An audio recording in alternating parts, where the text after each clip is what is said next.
আসসালামু আলাইকুম ওয়া রাহমাতুল্লাহি ওয়া বারাকাতুহু। আলহামদুলিল্লাহ ওয়াসসালাতু ওয়াসসালামু আলা রাসূলিল্লাহ ওয়া আলা আলিহি ওয়া আসহাবিহি ওয়া মান ওয়ালা, আম্মা বা'দ।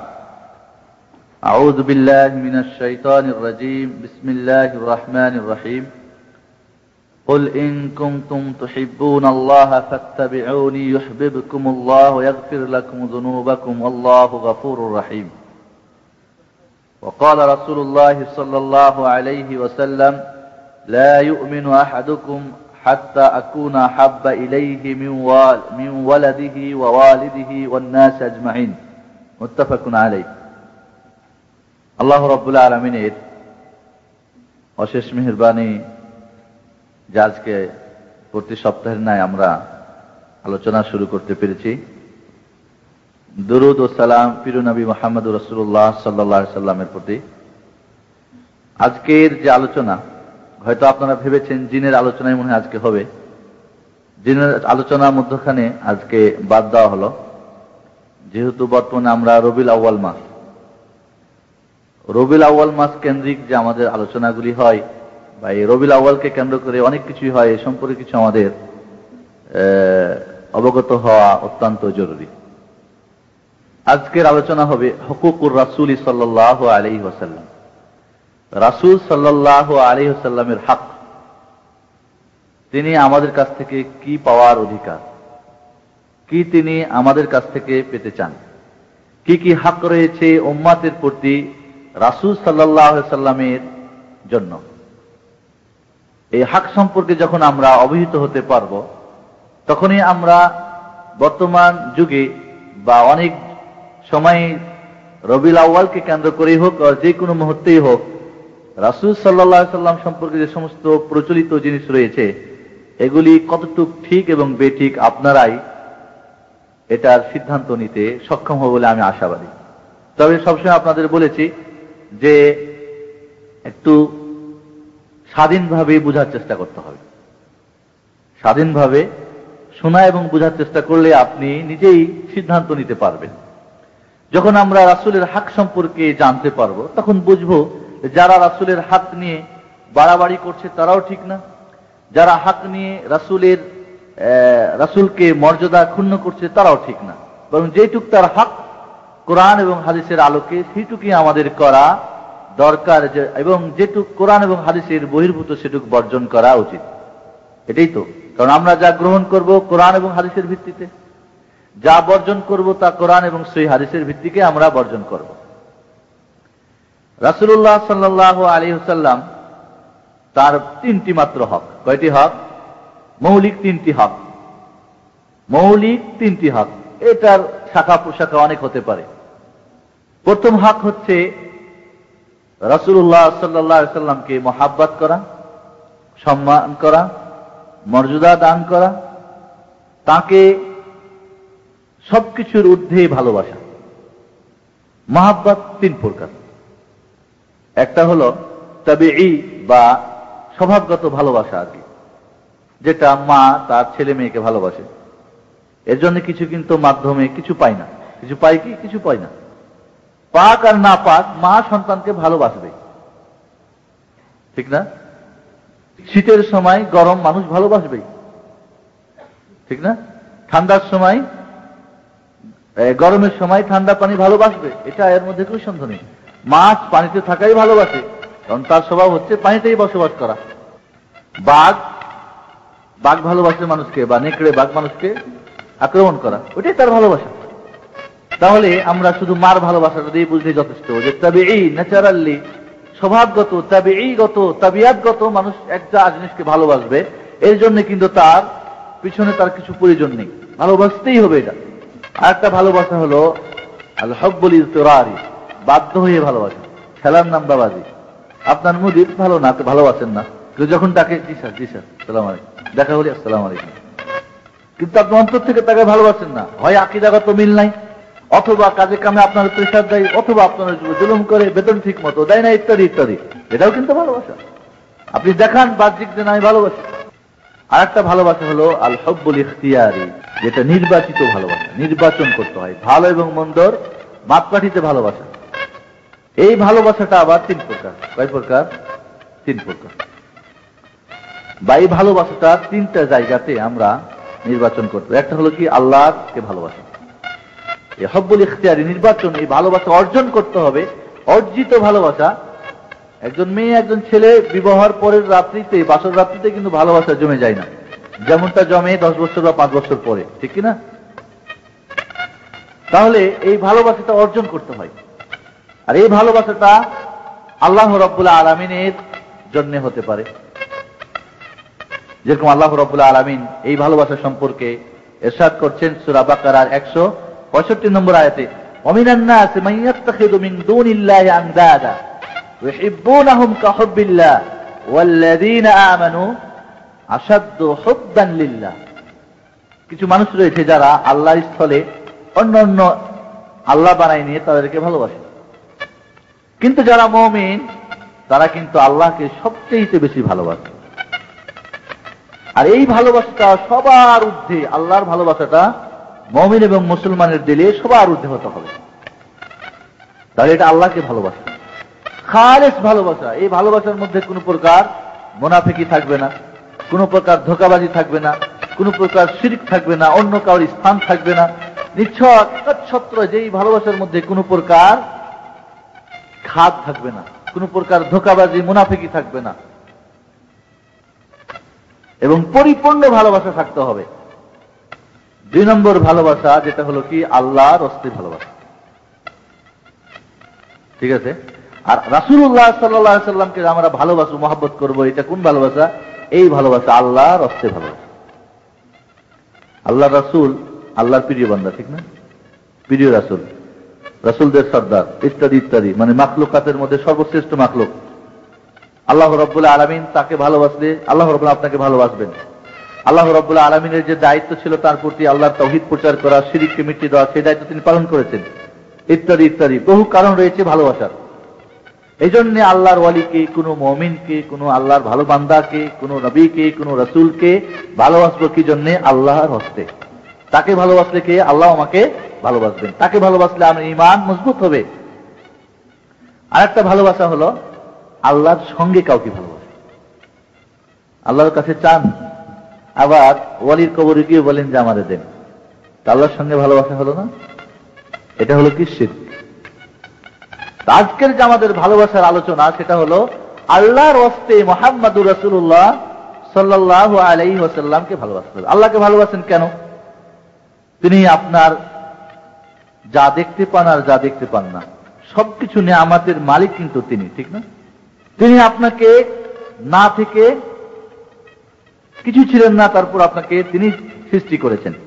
আল্লাহ রাব্বুল আলামিন আপনার প্রতি জিনিসের মালিক তিনি রব্বুল আলামিন। আপনার নিঃশ্বাসের, আপনার খাদ্যের, আপনার চোখের, আপনার নাকের, আপনার কানের, চলাফেরা, ওঠা বসা তার অনুমতি ছাড়া আপনি মুহূর্তের জন্য কিছু করতে পারেন না। একজন যদি আপনাকে বিপদের সময় 200 টাকা ধার দেয়, একেবারেই না, জীবনে ভুলবেন? যেই খালা আসার সময় আপনাকে 10,000 টাকা দিয়েছে, আরেকজন খালা আছে, ওরও টাকা পয়সা আছে, কিন্তু আপনার টাকা দেয় নাই ধার। বিদেশে আসার সময় ধার করেন না? যাওয়ার সময় কার জন্য গিফটটা কিনবেন? কার জন্য? হ্যাঁ, এটা স্বাভাবিক। তাহলে যে আপনাকে দেয় তাকে আপনি ভালোবাসেন, তবু আবার স্বার্থ আছে যে হাজিটা দিয়ে পাবো, আমাকে পরে দিবে, দিয়ে দিবে বা বেশি দিবে, অনেক সময় সুদের উপরে নিয়ে আসেন। কিন্তু যে মহান রব্বুল আলামিন আপনাকে নিঃস্বার্থ, আল্লাহর কোন স্বার্থ আছে? আল্লাহ কিছু সুদ চাই? নাউজুবিল্লাহ। হ্যাঁ, কোন আশা নিয়ে না, একটা আশা যে আমার একমাত্র ইবাদত করবে, ঠিক কিনা আমার বান্দা? তাহলে আল্লাহ রাব্বুল আলামিন যে আপনার সবকিছুর মালিক, তাকে নিঃসন্দেহে তিনি ভালোবাসতে হবে তাকে, ঠিক কিনা? তারপরে যে ভালোবাসার স্থান হবে কার? মুহাম্মদুর রাসূলুল্লাহ সাল্লাল্লাহু আলাইহি ওয়াসাল্লামের। কারণ তিনি ওই আল্লাহর সঙ্গে আপনার পরিচয় করে দিয়েছেন, ঠিক না? যদি আপনাকে এয়ারপোর্টে আসার পরে কফিল যে কে চিনেন না, জানেন না, কোথায় যাবেন? আপকিকে। তো কিছু লোক বলে চলো আমি আপকিকে যাব, উঠো আমাদের গাড়িতে, নিয়ে এসে আপনার কফিলের তলাশ করে পুরাতন মানুষ একেবারে কফিলের হাতে বুঝাই দিয়ে আসলো। ভুলবেন না কি ওই লোকটার কথা? বুঝবেন? কফিল যে আপনাকে মাত্র 500 টাকার মালিক। হ্যাঁ, তাহলে যেই মহামানব, লৌহ মানব মুহাম্মদুর রাসূলুল্লাহ আপনার প্রভুর সঙ্গে, আপনার খালেকের সঙ্গে আপনার পরিচয় করিয়ে দেয়, নিঃসন্দেহে আপনার তাকে ভালোবাসতে হবে। যার মাধ্যমে ইহলৌকিক পারলৌকিক কল্যাণ সবকিছু নিহত, তার মাধ্যমে আমরা কোনটা ভালো আর কোনটা মন্দ জানতে পারছি, ঠিক না? যার মাধ্যমে আপনি ভালো আর মন্দ জানতে পারেন, সে নিঃসন্দেহে মহব্বতের পাত্র। যার মাধ্যমে শরিয়াত জানতে পেরেছেন, যার মাধ্যমে আপনি জান্নাতি কোনটি কাজ, জাহান্নামী কোনটি কাজ, চিরস্থায়ী সুখ কিসে রয়েছে, চিরস্থায়ী দুঃখ কিসে রয়েছে ইত্যাদি, যার অনুসরণ এবং অনুকরণের মাধ্যমে জান্নাত আপনি পাবেন। যার ইত্তেবা, যার পরে আলোচনা আসবে, যার অনুসরণ করার মাধ্যমে আপনি জান্নাত লাভ করতে পারবেন। আর যদি তাকে না মান্য করেন, মহব্বত না করেন, তাহলে আপনার জাহান্নাম চিরস্থায়ী জ্বলতে হবে। তাই এমন ব্যক্তিকে যে গরিবের বন্ধু, যে ইয়াতীমের বন্ধু, যে দিশাহারা মানুষের বন্ধু, যে অন্ধকারে হাবুডুবু খাচ্ছে এমন মানুষের বন্ধু, যিনি শিরিক বেদাতে ডুবে থেকে জাহান্নামের প্রতীক হয়েছে, তাকে সিরাতে মুস্তাকিমে নিয়ে আসে এমন মানুষের বন্ধু, দুঃখী গরিবদের বন্ধু, বিধবাদের বন্ধু, মোট কথা সর্বপ্রকার পথহারা মানুষের যিনি বন্ধু, এমন ব্যক্তিকে ভালোবাসাই তো উচিত, ঠিক না?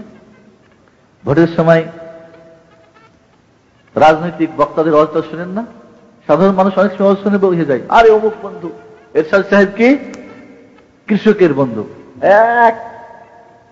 এক কথাতেই অনেকেই কৃষকরা, আর সত্যিকারে তাই অনেকটা কৃষকরা এরশাদ সাহেবের সময়, এটা নাম করতে হবে, ধান বিক্রি করে, পাট বিক্রি করে বিল্ডিং দিত। আর এখন বিল্ডিং ভাঙে সার কিনে আবাদ করে পেট চলে না, এটাও ঠিক। কারোরই কিছু ভালো মন্দ, সবাই ঠিক আছে।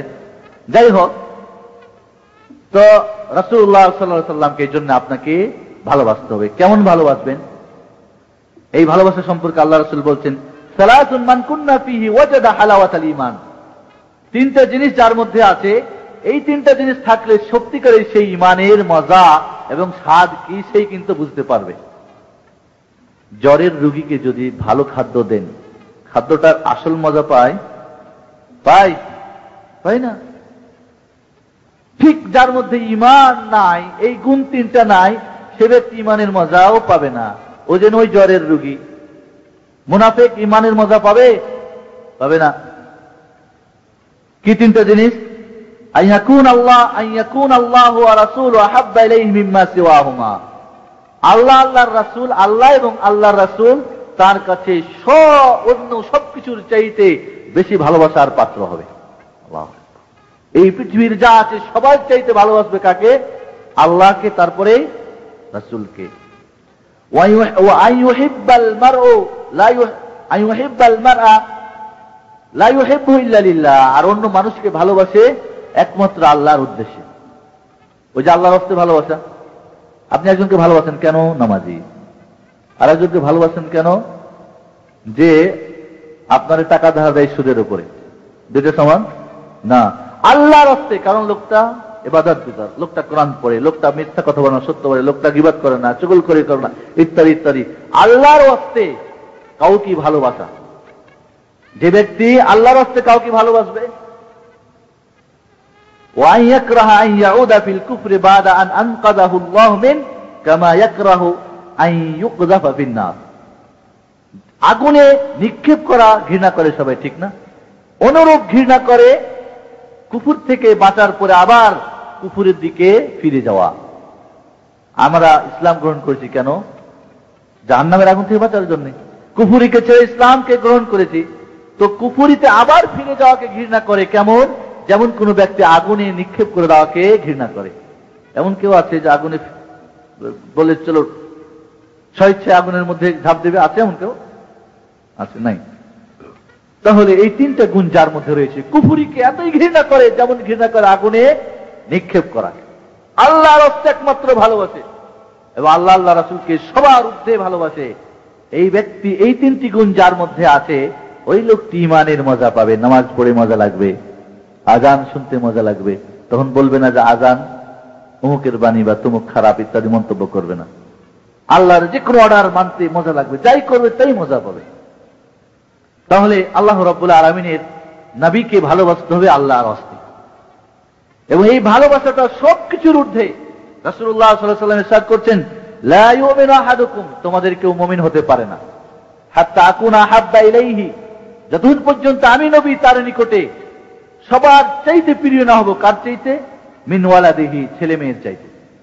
নিঃসন্দেহে বাবা এবং মা ছেলে মেয়েকে ভালোবাসে, বাসে কিনা? এর চাইতে বেশি ভালোবাসতে হবে কাকে? মুহাম্মদুর রাসূলুল্লাহ সাল্লাল্লাহু আলাইহি ওয়াসাল্লামকে। ওয়া ওয়ালিদিহি, পিতামাতার চাইতে। পিতামাতাকে মানুষ ভালোবাসে না? দুই টেলিফোন আছে, বাবার অসুখ, আর কিছু ভালো লাগে না, মনে হয় আমার যা লাগে সব দিয়ে যদি বাবার একবার দেখতে পাইতাম। দুই চিঠি আছে, ছেলেটা তোমার অসুস্থ, ডাক্তার দেখাচ্ছি, পয়সা লাগে, তখন আর খবর থাকবে, আরে ভাই আমার কাছে আর কোনো লাজ শরম নাই, পয়সা দে, তোকে দিব আমি, ঠিক কিনা? তাহলে এই প্রিয় ছেলে মেয়ে সন্তান, বাবা মা, ওয়ান্নাসি আজমাইন, আর যত মানুষ রয়েছে, আত্মীয় স্বজন, স্ত্রী, আর যত আত্মীয় স্বজন, এই দুনিয়ার যত কিছু রয়েছে, সবার ঊর্ধ্বে ভালোবাসতে হবে কাকে? মুহাম্মদুর রাসূলুল্লাহকে। তাহলে ওই ব্যক্তি মুমিন হতে পারবে, নাইলে মুমিন হবে না। বুখারী মুসলিমের হাদিস। রাসূলুল্লাহ সাল্লাল্লাহু আলাইহি সাল্লামকে আপনার নাফসের চাইতে বেশি ভালোবাসতে হবে। হযরত উমর রাদিয়াল্লাহু তাআলা আনহু একদিন বললেন, ইয়া রাসূলুল্লাহ, লা আনতা হাব্বু ইলাইয়া মিন কুল্লি শাইইন ইল্লা মিন নাফসি, আমার নাফসের পরে আপনার আমি ভালোবাসি। প্রথমে ভালোবাসি কারে? আমার নাফসকে, এরপরে ভালোবাসাটা হলো আপনার স্থান আমার অন্তরে। ফাকালা ওয়াল্লাযী নাফসি বিয়াদি হাত্তা কুনা হাব্বা ইলাইকা মিন নাফসিক, ওই আল্লাহর কসম যার হাতে আমার জীবন, যতক্ষণ পর্যন্ত তুমি তোমার নাফসের চাইতে অধিক আমাকে ভালোবাসতে না পারবে, তুমি মুমিন হতে পারবে না। ফাকালা লাহু উমর ফাইন্নাকা আলআনা হাব্বু ইলাইয়া মিন নাফসি, ইয়া রাসূলুল্লাহ, আমার নাফসের চাইতে এখন আপনার আমি ভালোবাসি। ফাকালা আলআনা ইয়া উমর, হ্যাঁ এবার তুমি পূর্ণ মুমিন। আল্লাহু আকবার। অন্য বর্ণনায় আছে যে আল্লাহর রাসূলের কথা শুনে রাগান্বিত হয়ে গেলেন, রেগে গেলেন হযরত উমরের উপরে। হযরত উমর বেকায়দা দেখে পড়তে লাগলেন, রাযীতু বিল্লাহি রাব্বা ওয়া বিল ইসলামি দীনা ওয়া বিন মুহাম্মাদিন সাল্লাল্লাহু আলাইহি ওয়াসাল্লাম রাসূলা, আমি ইসলামকে ধর্ম, আল্লাহকে রব হিসাবে, ইসলামকে দিন হিসাবে এবং রাসূল হিসাবে নবীকে আমি মেনে নিলাম। এই জন্য অন্য বর্ণনায় আছে, যাকাতু আমাল ঈমান, ঈমানের মজা ওই ব্যক্তি গ্রহণ করতে পারলো, মান রাদিয়া বিল্লাহি রাব্বা, যে প্রভু হিসেবে কাকে মানলো? আল্লাহকে, পরওয়ারদিগার হিসেবে, রব হিসেবে আল্লাহরে মানলো। ওয়া বিল ইসলামি দীনা, এবং দিন হিসাবে, ধর্ম হিসেবে কারে? ইসলামকে। ওয়া বি মুহাম্মাদিন সাল্লাল্লাহু আলাইহি ওয়াসাল্লাম রাসূলা, এবং রাসূলকে নবী, মুহাম্মদ সাল্লাল্লাহু আলাইহি ওয়াসাল্লামকে নবী এবং রাসূল হিসেবে যে গ্রহণ করতে পারলো। তাহলে বন্ধুগণ, রাসূলুল্লাহ সাল্লাল্লাহু আলাইহি ওয়াসাল্লামের মহব্বত আমাদের কি ওয়াজিব, রাসূলকে মহব্বত করা কি ওয়াজিব, এবং সবকিছুর উপরে তাকে ভালোবাসতে হবে।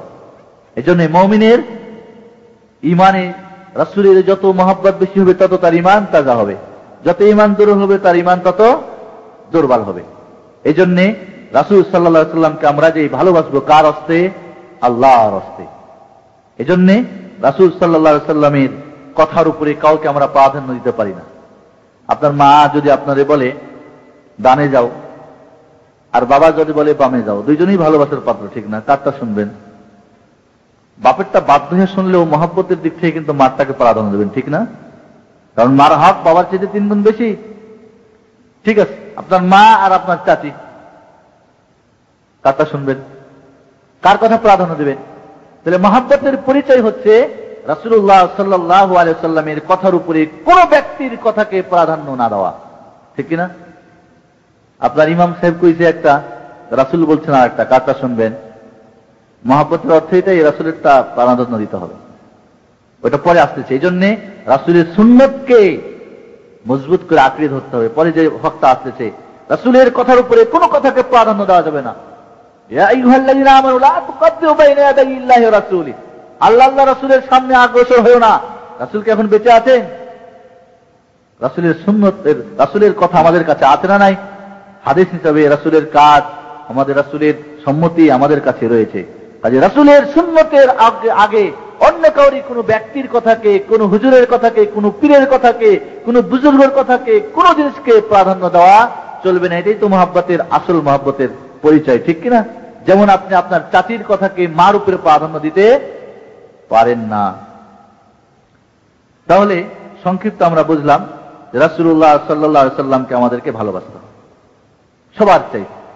হযরত আমর ইবনে আস সাহাবী বলছেন, ইসলাম গ্রহণ করার আগে রাসূল সাল্লাল্লাহু আলাইহি ওয়াসাল্লামের চেহারাটা আমার কাছে সবচেয়ে ঘৃণিত চেহারা ছিল। নাউযুবিল্লাহ। ইসলাম গ্রহণের পরে রাসূল সাল্লাল্লাহু আলাইহি ওয়াসাল্লামের চেহারাটা আমার কাছে সবচেয়ে প্রিয়, এর উপরে কোন চেহারা হতে পারে না।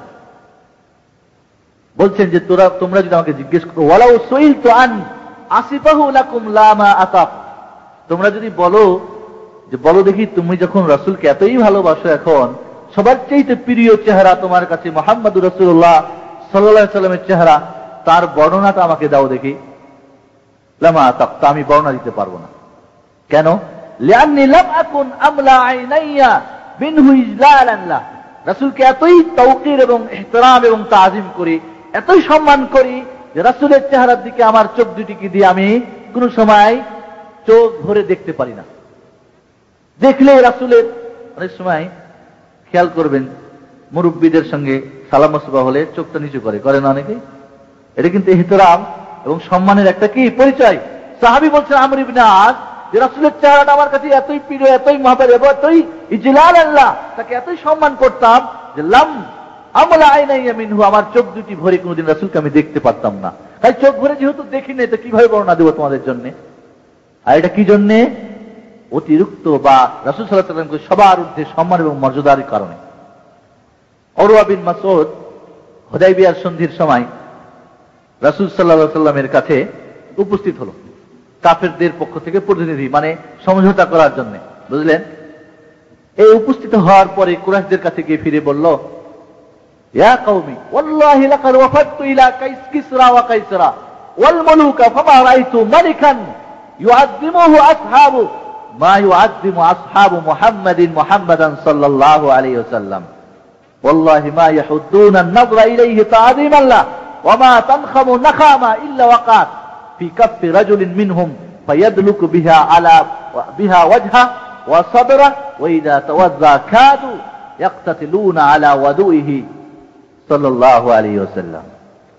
উরওয়া বিন মাসউদ বলছেন কুরাইশকে কি বলতেছে, মানে দিচ্ছে যে হে আমার জাতি, শোনো জাতি ভাইরা, আমি কিসরার যে বাদশা তার দরবারে গিয়েছি, কাইসারের বাদশার কাছে আমি গিয়েছি, রোম সম্রাটের কাছে আমি গিয়েছি, পারস্য সম্রাটের দরবারে গিয়েছি, অনেক বড় বড় রাজা বাদশাদের দরবারে আমি হাজির হয়েছি, কিন্তু মুহাম্মদ সাল্লাল্লাহু আলাইহি ওয়াসাল্লামের সাথীগণ মুহাম্মদকে যেভাবে তাওকীর, তাজিম, ইহতিরাম এবং সম্মান এবং মর্যাদা দান করতেছে, এমন কিন্তু কাউকে আমি করতে দেখি নাই।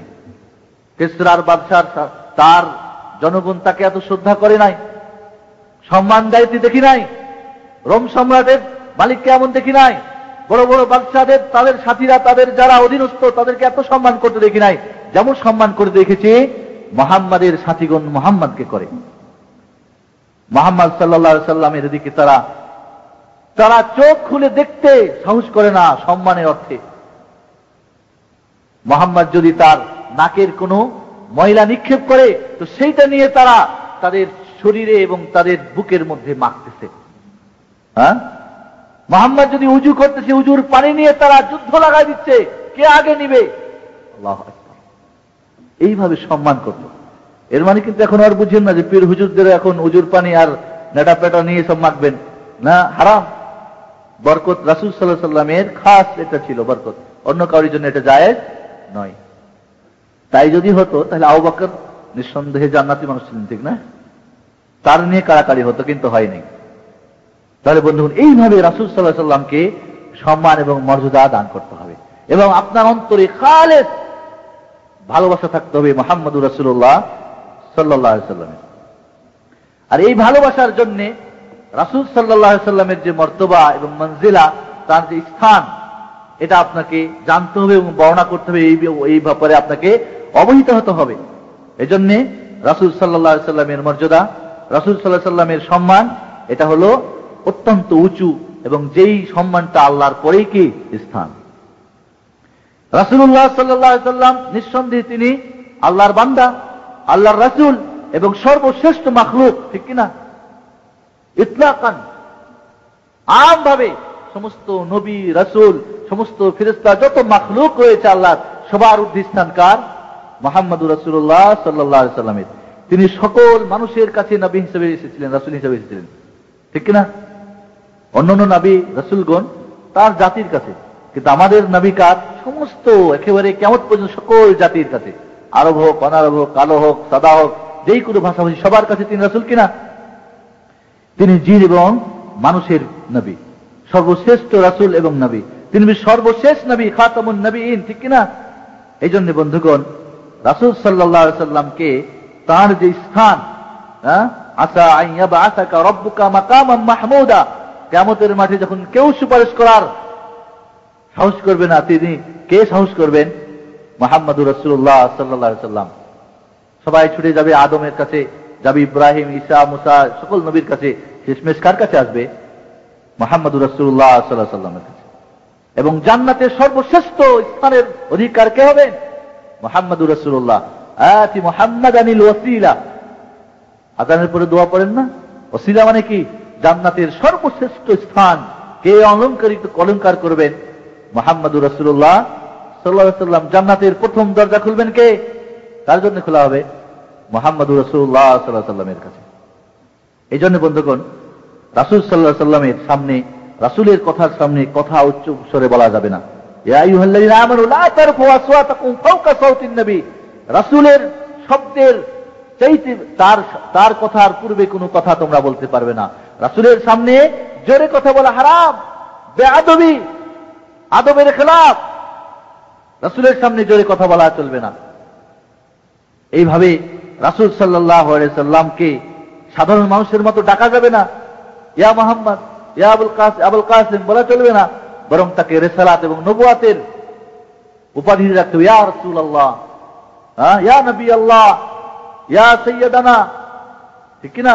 এইভাবে রাসূলের উপাধি দিয়ে তাকে ডাকতে হবে রাসূল সাল্লাল্লাহু আলাইহি সাল্লাম। এই জন্য রাসূল সাল্লাল্লাহু আলাইহি সাল্লামের জীবদ্দশাতে আবুল কাসিম এই কুনিয়াত উপাধি দেওয়াও নিষেধ ছিল। কেউ তার ছেলের নাম রাখবে কাল কাসিম, ওই জন্য সে আবুল কাসিম, কাসিমের বাবা হবে, নিষেধ ছিল রাসূল সাল্লাল্লাহু আলাইহি সাল্লামের কি সেই তখন যখন তিনি বেঁচে ছিলেন। ঠিক এইভাবে আহমদ, মোহাম্মদ, তবে ইন্তেকালের পরে এখন আপনার ছেলের নাম কাসিম রাখেন, নিজের নাম রাখেন, আহমদ মোহাম্মদ রাখেন, মাফি মুশকিলা। কারণ একজনকে বলবেন আল্লাহ রাসূল কি তিনি আবুল কাসিম, আরেকজন বলবেন আবুল কাসিম, রাসূলের জন্ম মানে জীবদ্দশায় সমান সমান হয়ে যাবে না? এই জন্য নিষেধ ছিল। এই জন্য বন্ধুগণ, রাসূলুল্লাহ সাল্লাল্লাহু আলাইহি সাল্লামকে এইভাবে আমাদের ভালোবাসতে হবে। লা তাজআলু দুআ রাসূলি বাইনাকুম কাদুআ ইবাদুকুম বাদা, একে অপরে যেরকম মুহাম্মদ আহমদ বলে ডাকাডাকি করে, এইভাবে আল্লাহ রাসূলকে ডাকতে পারবে না। এই জন্য রাসূল সাল্লাল্লাহু আলাইহি ওয়াসাল্লামকে সম্মান এবং মর্যাদা আমরা করব। রাসূলের কথার পূর্বে কাউরি কোনো কথাকে প্রাধান্য আমরা দিতে পারি না। কোরআন এবং হাদিসের আলোকে রাসূলের যেটুকু সম্মান এবং মর্যাদা রয়েছে, রাসূলের যেটুকু প্রশংসা রয়েছে, রাসূলের যেটুকু সুনাম রয়েছে, যেটুকু তিনি অধিকার সেটুকুই আমরা করব। আমরা কিন্তু সেখানে বাড়াবাড়ি করব না। রাসূল সাল্লাল্লাহু আলাইহি ওয়াসাল্লামের যে সুন্নাত রয়েছে এর আমল করা ওয়াজিব, এটা আমাদের বিশ্বাস করতে হবে। রাসূলের সুন্নতের স্থান যে কোরআনের পরে, এটা আপনার মর্যাদা আপনাকে জানতে হবে। রাসূল সাল্লাল্লাহু আলাইহি ওয়াসাল্লাম তিনিও যে যা কিছু বলতেন ওয়াহির মাধ্যমেই বলতেন, মা ইয়ানতিকু আনিল হাওয়া ইন হুয়া ইল্লা ওয়াহয়ুন ইউহা। আল্লাহ রাসূল তিনি যা কিছু বলতেন ওয়াহির মাধ্যমেই বলতেন। এবং রাসূল সাল্লাল্লাহু আলাইহি ওয়াসাল্লামের আরেকটা কথা মনে রাখতে হবে যে রাসূলের কোনো কথার মধ্যে শক এবং সন্দেহ করা যাবে না। না জেনে শুনে, হাদিস জানে না এমনি এটা সহিহ এটা যঈফ বলা যাবে না। জেনে শুনে বুঝে আপনাকে জানতে হবে কোনটা সহিহ কোনটা যঈফ, এবং যঈফ হাদিসকে ত্যাগ করতে হবে, সহিহ এবং যেটা বিশুদ্ধ সেই হাদিসকে আপনার আমল করতে হবে। এইখানে আরেকটা জিনিস দরকার আমাদের, রাসূলের সম্মান এবং মর্যাদা বর্ণনা করতে গিয়ে অতিরঞ্জিত করা চলবে না, বাড়াবাড়ি করবেন, আল্লাহর দরজায় পৌঁছাই দিবেন তা চলবে না। যেটা এই যে 12 রবিউল আউয়াল আসতেছে, এমন উদ্ভট গাঁজাখড়ি গল্প বর্ণনা করা হবে যেখানে আল্লাহর ঊর্ধ্বেও রাসূলকে পৌঁছে দেওয়া হবে। এই জন্য বন্ধুর মনে রাখতে হবে যে রাসূলের মর্তবা, রাসূলের মর্যাদা বর্ণনা করতে গিয়ে বা জানতে গিয়ে, তাকে ভালোবাসতে গিয়ে যেন আল্লাহর পর্যায়ে না পৌঁছে যায়। এই জন্য ইসলামে দুইটা জিনিস নিষেধ রয়েছে। একটা কি? গলু মানে কাউরি হকের ব্যাপারে অতিরঞ্জিত বাড়াবাড়ি করা। রাসূলের হক আল্লাহর পরে, তিনি একজন বান্দা এবং রাসূল এখানে রাখতে হবে, তার মধ্যে উলুহিয়াত রুবুবিয়াতের দাবি করলে হবে না। এই জন্য আল্লাহ বলছেন লা তাগলু ফি দীনিকুম, সূরা নিসার 171 নম্বরে আল্লাহ বলছেন, দিনের মধ্যে বাড়াবাড়ি করবে না, সীমা লঙ্ঘন করবে না, কাউরি হকের ব্যাপারে বাড়াবাড়ি করবে না। তাহলে বোঝা গেল বন্ধুগণ যে অতিরঞ্জিত ভালো না। হকের ব্যাপারে স্ত্রীর হক স্ত্রীর জায়গাতে মার হক পর্যন্ত পৌঁছা যাবে না। হ্যাঁ, আবার মাকে স্ত্রীর হক কেউ যদি মারে বউটাকে, নাউজুবিল্লাহ, কি হবে? তাহলে কমাও যাবে না, বাড়াও যাবে না। ইসলাম যেটুক যেখানে ওইটুকুই রাখতে হবে। এই জন্যে লা তাগলু ফি দীনিকুম, দিনের মধ্যে বাড়াবাড়ি করো না। রাসূলকে মহব্বত করতে গিয়ে আল্লাহর পর্যায়ে পৌঁছে দিও না। রাসূলের মর্তবা বর্ণনা করতে গিয়ে রাসূলও গায়েব জানতো এ কথা বলো না। রাসূলও উপকার করতে পারে, বিপদের মুহূর্তে সহযোগিতা করতে পারে। এগুলা কিসসা কাহিনী শুনেন নাই? রাসূলের কাছে এসে বলল আর বাচ্চা পেয়ে গেল। রাসূল গায়েব জানে, কতজন লোক মারা গেল, কেউ মুমিন না, ইস্তেহার আপনাদের কাছে আসে না? মসজিদ নববীর খাদেমের আছে না, ছড়াই না মানুষের কাছে, ছাপাই দিলে এত সব হবে, 80,000 টাকা লাভ হবে, না ছাপালে মরে যাবে, ইত্যাদি ইত্যাদি। রাসূল কেমনে জানলো কত লোক মরলো আর কেউ মুমিন না? কেমনে জানলো? এটা তো রাসূলের জানার কথা না। এটা ইলমে গায়েব, এটা মালিককে, হক আল্লাহ। কিন্তু এই হক যদি রাসূলকে দেন তাহলে অতিরঞ্জিত করা হবে কিনা? হজ করতে আসছে, মারে নিয়ে পেট ফুলে গেছে, চোখ কালো হয়ে গেছে, রাসূলের দরবার গিয়ে বললো, রাসূল মেঘের ছায়া আসলো, হাত বোলাই দিল, ভালো হয়ে গেল। বিপদে পড়ছে, রাসূলকে ডাকছে, ভালো হয়ে গেছে। মদিনার এক হাশিমি বংশের মহিলা ছিল, আর রাসূলের কাছে এসে বললো, রাসূল তো মারা গেছেন, যে আমার এরকম এক খাদেম আমারে কষ্ট দেয়। রাসূল বলল, তুমি কি জানো না আমাকে কত কষ্ট দিয়েছে, সবর ধৈর্য করো।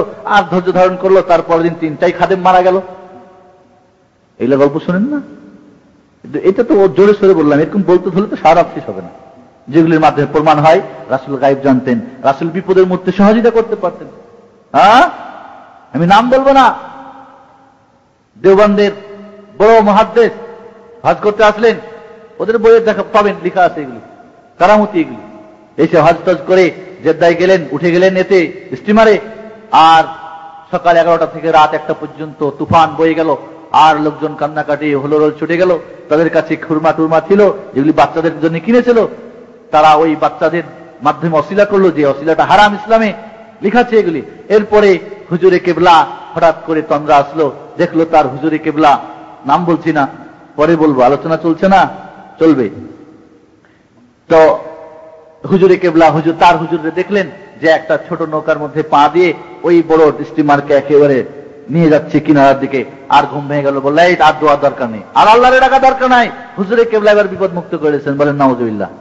এই ধরনের কুফরি এবং শিরকি বিপদের মুহূর্তে হুজুরে কেবলা সহযোগিতা করতে পারে। পীর সাহেবরা বলে, বিঠা যাবে না বাবা, স্টিমার, ওই ওয়ালিদের স্টিমার এসে তোমাকে পার করে নিবে বয়ার মতো। বয়া না কি কয়, ওই যে পানিতে যে বাঁচাই নাই।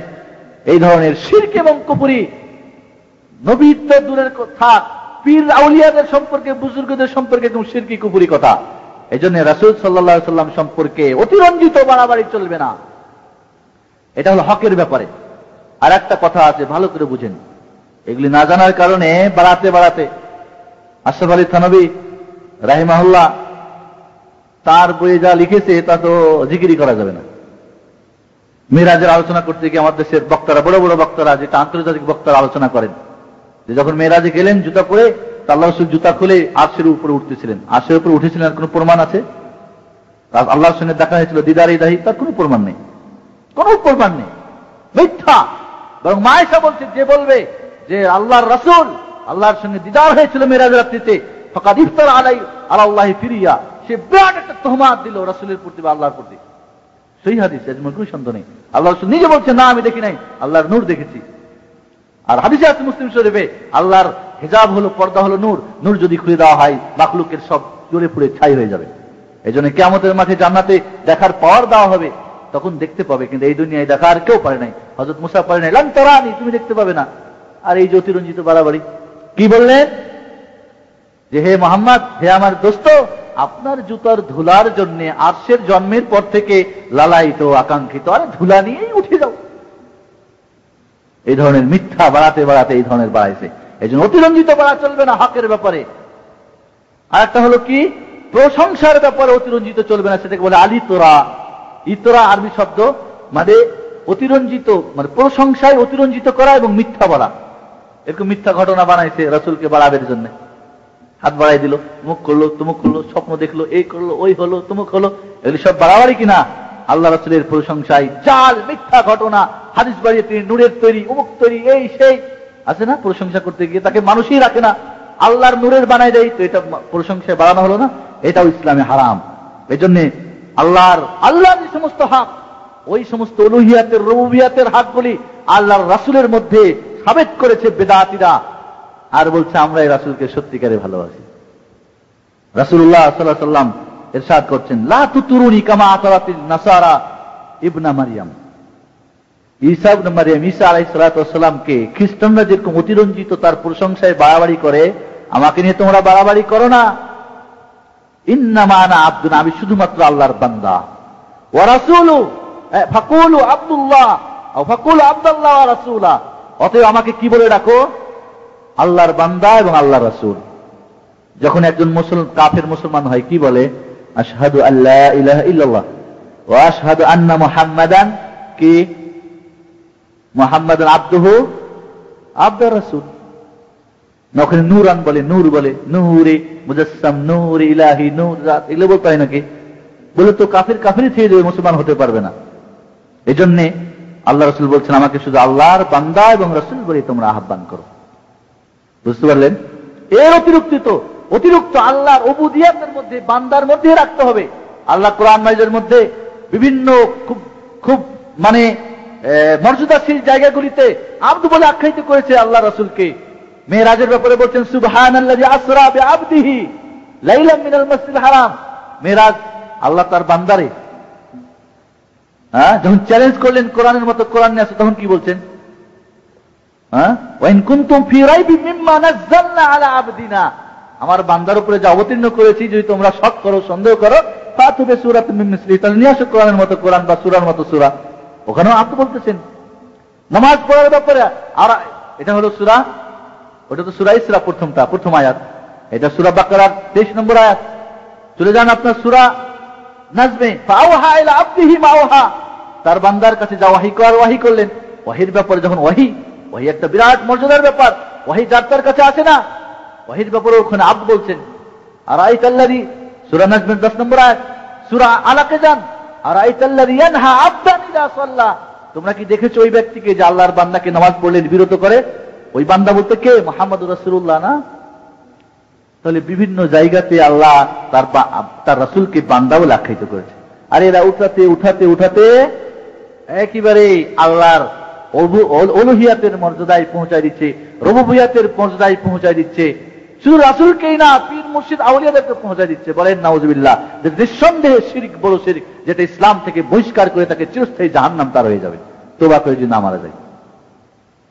এই জন্য বন্ধুগণ, রাসূলুল্লাহ সাল্লাল্লাহু আলাইহি ওয়াসাল্লামকে একদিন সাহাবা ইকরাম বললেন, আনতা সাইয়্যিদুনা, আপনি আমাদের সরদার। রাসূল সরদার না আমাদের?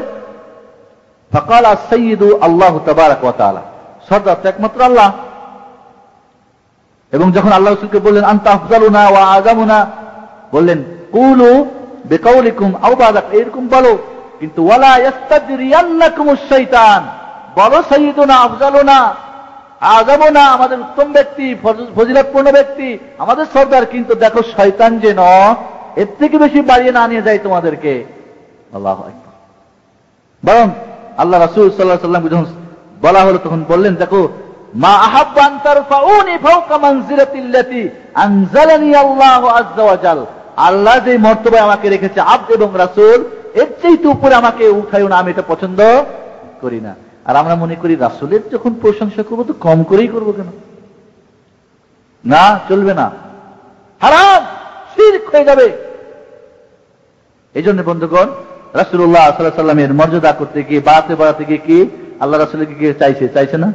যারা রাসূলের কাছে চাই, কেন চাই? দিতে পারেন, আল্লাহ দিতে পারেন, তিনিও দিতে পারেন। এরা বাড়াতে নিয়ে গেছেন আল্লাহর দরজায়। রাসূলের ওসিলা করে কেন? রাসূলের মর্যাদা ওসিলা করে কেন? যে রাসূলের মর্যাদায় পার হয়ে যাবে, যেটা ইসলামিক না যায়। এইভাবে যারা ওই যে 12 রবিউল আউয়ালের যারা অনুষ্ঠান করে, বিভিন্ন শের, আশআর, কবিতা বর্ণনা করে ফাঁসি দিয়ে, বাঙালিদেরকে ফাঁসি দিয়ে কেন করে জানেন? ওর মধ্যে শিরক বেদাত রয়েছে, কুফর রয়েছে। বললে তো আপনারা বুঝে নেবেন, বাংলায় বললে কেউ তো বুঝতে পারবে, যেন ফার্সি দিয়ে, উর্দু দিয়ে। এই জন্যে এই অতিরঞ্জিত আল্লাহ রাসূলের হাতেই রাখতে হবে, ওখানেই রাখতে হবে, বাড়াবাড়ি চলবে না। এই জন্য আল্লাহ রাসূল বলছেন, ইয়াকুমুল গুলু অতিরঞ্জিত হকের ব্যাপারে বাড়াবাড়ি করো না। ফাইনাল গুলু আহলাকা মান কানা ক্বাবলাকুম, তোমাদের আগেও কিন্তু এই অতিরঞ্জিত হকের ব্যাপারে বাড়াবাড়ি করতে গিয়ে তারা হালাক হয়েছে। হযরত নূহের কওম হালাক হয়েছে কি জন্য? ওয়ালি রাসূলদের উপরে বাড়াবাড়ি করে না? কাফের মুশরিকরা তাই হয়েছিল না? এখনো হালাকের কারণ একটাই, শিরক বিদআতের কুফরির, যেই বাড়াবাড়ি করা। এই জন্য রাসূলকে মহব্বত করবেন, তাজিম করবেন, সম্মান দিবেন, সবার চাইতে কিন্তু অতিরঞ্জিত বাড়াবাড়ি চলবে না। যতটুকু রয়েছে কোরআন হাদিসে অতটুকুই আগে বাড়া চলবে না, আবার কমও করা যাবে না। যেরকম বউকে বউ ডাকি, মারে মা ডাকি, একটার জন্য চলবে না। ঠিক আল্লাহকে আল্লাহর পর্যায়ে, রাসূলকে রাসূল পর্যায়ে বাড়াবাড়ি করা চলবে না। চলবে দুনিয়ার ব্যাপারে যেরকম গড়বড় হয় সেখানেও গড়বড় হয়ে যাবে। এখানে তো বউ তালাক হবে, ওইখানে চিরস্থায়ী জাহান্নামও হয়ে যেতে পারে। এরপরে বন্ধুগণ আসুন, এটা হলো প্রথম হক, ঠিক আছে? তাহলে প্রথম হক কি জানলাম আমরা? রাসূলকে খালিস ভাবে মহব্বত করা। 2 নম্বর হকটা এই ভালোবাসার পরিচয়। আপনি সত্যিকারে ভালোবাসেন, এই 2 নম্বর হকটার দ্বারাই প্রমাণ হবে। সেটা কি? রাসূল সাল্লাল্লাহু আলাইহি সাল্লামের একচ্ছত্র অনুসরণ এবং রাসূলকে একমাত্র জীবনের মডেল হিসাবে গ্রহণ করা। আজকাল তো মডেল কারা? আমাদের সিনেমা জগতের যারা নায়ক নায়িকারা, বড় বড় নেতাজিরা, বড় বড় উপর মানে ধনী রাষ্ট্রের যে সমস্ত নেতা খেতারা, এরাকে আমরা মডেল মনে করি না? সবকিছু ওদেরকে মনে করি না। আপনি সত্যি রাসূলকে ভালোবাসেন, রাসূলের যদি উম্মত হিসেবে কিয়ামতে তিনি শাফাআত পেতে চান, তাহলে একচ্ছত্র রাসূলের অনুসরণ অনুকরণ এবং একমাত্র মডেল হিসেবে কাকে মানবেন? মুহাম্মদুর রাসূলুল্লাহ সাল্লাল্লাহু আলাইহি সাল্লামকে। এটা আপনার প্রতি রাসূলের হক, একমাত্র তাই অনুসরণ অনুকরণ করতে হবে। কোন ইমামের কথার কারণে রাসূলের কথা বাদ দেওয়া যাবে না। কোন তরিকা, কোন মাযহাব, কোন ব্যক্তি, কোন বুজুর্গ, কোন কেউ কাউরি কথার উপরে কাউরি কথাকে রাসূলের কথার উপরে প্রাধান্য দেওয়া চলবে না। রাসূলকে একমাত্র অনুসরণ অনুকরণ করতে হবে। আপনার ঘরের হুজুরকে অনুসরণ অনুকরণ করা চলবে না। তিনি পান খানোর জন্য আপনিও পান খান। পান খাওয়া যায় নাকি? অনেক হুজুর আছে হুক্কা খাই, বিড়ি খাই। মাফ করবেন, আমি শুনেছি নোয়াখালীর হুজুররা নাকি মানে মানে সংখ্যায় বেশি আর কি বিড়ি টিড়ি খান নাকি, বড় বড় দাড়ি আছে বিড়ি খাই। আমাদের এদিকে দাড়িওয়ালা লোক বিড়ি খাওয়া একটু লজ্জা মনে করে, মানে দাড়ি যারা আছে বুঝতে লোকটা হয়তো বিড়ি খাই না, বা খাইলেও হয়তো চুরি চারি করে খাই। ওইদিকে শুনেছি, শোনা কথা, কাটিহার ইন্ডিয়ার একটা এলাকা রয়েছে যেখানে বুখারী শরীফ পড়ায় আর হুক্কা টানে। আমার দেশের বৃহস্পতিজুরের লেখা নাকি আছে মাকরুহ, বিড়ি সিগারেট খাওয়া মাকরুহ, বরং হারাম। যাই হোক বন্ধুগণ, তাহলে রাসূল সাল্লাল্লাহু আলাইহি সাল্লামকে একচ্ছত্র অনুসরণ অনুকরণ করা। এর কি হবে? রাসূল যা অর্ডার করেছেন তা গ্রহণ করা, যা নিষেধ করেছেন তা থেকে বিরত থাকা। ওমা আতাকুমুর রাসূলু ফাখুযু ওমা নাহাকুম আনহু ফান্তাহু। ওমা আতাকুমুর রাসূলু ফাখুযু ওমা নাহাকুম আনহু ফান্তাহু। রাসূল যা তোমাদের দিয়েছে তা গ্রহণ করো, ধরো মজবুত করে। খুঁজ বলেন না, খুব মানে কি ধরো না, মজবুত করে ধরো। ওমা নাহাকুম আনহু, যা নিষেধ করেছে তা ত্যাগ করো। এজন্য বন্ধুগণ, রাসূলুল্লাহ সাল্লাল্লাহু আলাইহি ওয়াসাল্লামের ইতাআত আল্লাহর ইতাআতের সঙ্গে উল্লেখ হয়েছে। আল্লাহ বলেছেন ইয়া আইয়ুহাল্লাযীনা আমানু আতিউল্লাহ ওয়া আতিউর রাসূল। আল্লাহ এবং আল্লাহর রাসূলের ইতাআত করো। আল্লাহর ইতাআতের সঙ্গে রাসূলের ইতাআতকে জুড়ে দেওয়া হয়েছে। অনুযায়ী এই ব্যাপারে বহুত আয়াত ইতাআতের ব্যাপারে কোরআন মাজিদের মধ্যে 40-এর অধিক জায়গাতে ইতাআতের, আল্লাহ রাসূলের ইতাআত করা, একচ্ছত্র অনুসরণ এবং অনুকরণ করা যে ওয়াজিব, এই ব্যাপারে 40-এর অধিক আয়াত নাযিল হয়েছে। অন্য জায়গাতে আল্লাহ এককভাবে মাইয়ুতির রাসূল ফাকাদ আতা আল্লাহ, বরং আল্লাহর অনুসরণ অনুকরণ আর রাসূলের ইতাআতের সঙ্গে শর্ত করে দিয়েছেন যে আল্লাহ রাসূলের ইতাআত করবে, অনুসরণ অনুকরণ করবে, সেই ব্যক্তি আল্লাহর অনুসরণ অনুকরণ করলো। বরং আল্লাহ রাব্বুল আলামিন রাসূলের ইতাআত করলে রহমত নাযিলের কথা বলছেন। ওয়া আতিউর রাসূল লাআল্লাকুম তুরহামুন। বরং আল্লাহ রাব্বুল আলামিন কি বলছেন? যে আল্লাহ রাসূলের যে ইতাআত করবে না তার কি হবে? ফিতনা তাকে গ্রেফতার করবে, আযাব তাকে গ্রেফতার করবে। আল্লাহ বলছেন ফালইয়াহযারিল্লাযীনা ইখালিফুনা আন আমরি আন তুসিবাহুম ফিতনাতুন আও ইউসিবাহুম আযাবুন আলীম। সূরা নূর 63 নম্বর আয়াত। হে নবী, তোমার যারা মুখালিফাত করে, তোমার সুন্নত ছেড়ে দিয়ে হুজুরদের বানা সুন্নত মানে, তোমার তরিকায়ে মুহাম্মদী ছেড়ে দিয়ে চিশতিয়া, নকশবন্দিয়া, ফুরফুরিয়া আর সরসিনিয়া আর বিভিন্ন তরিকা মানে, তাকে বলে দাও তাদেরকে আল্লাহর পক্ষ থেকে ফিতনা গ্রেফতার করবে। অর্থাৎ ফিতনার অর্থ কি? কুফরি এবং শিরিক এবং বেদাত তাদের অন্তরে ঢুকে পড়বে, আর সুন্নত উঠে যাবে।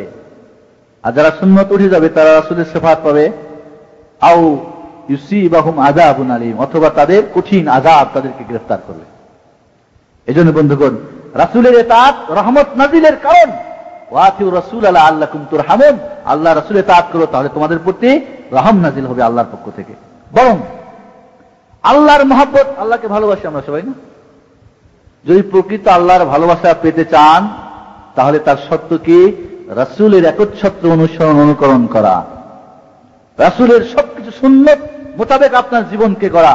আল্লাহ বলছেন, কুল ইন কুনতুম তুহিব্বুনাল্লাহ ফাত্তাবিউনি ইউহিব্বুকুমুল্লাহ, যদি তোমরা আল্লাহর ভালোবাসা পেতে চাও তাহলে আমি নবীর কি তরক করো, তোমরা ইত্তেবা অনুসরণ এবং অনুকরণ করো, অন্য কোন হুজুর দরবেশের কথায় যেও না। এজন্য বন্ধুগণ, তুম তুহিব্বুনাল্লাহ ফাত্তাবিউনি ইউহিব্বুকুমুল্লাহ, যদি তোমরা আল্লাহর ভালোবাসা পেতে চাও তাহলে আমি নবীর কি তরক করো, তোমরা ইত্তেবা অনুসরণ এবং অনুকরণ করো, অন্য কোন হুজুর দরবেশের কথায় যেও না। এজন্য বন্ধুগণ, রাসূলের সুন্নতটা কার মতো জানেন? হযরত নূহ আলাইহিস সালাতু ওয়াস সালামের কিস্তির মতো। বুঝলেন? যারা কিস্তিতে উঠেছিল তারা নাজাত পেয়েছিল, ঠিক না?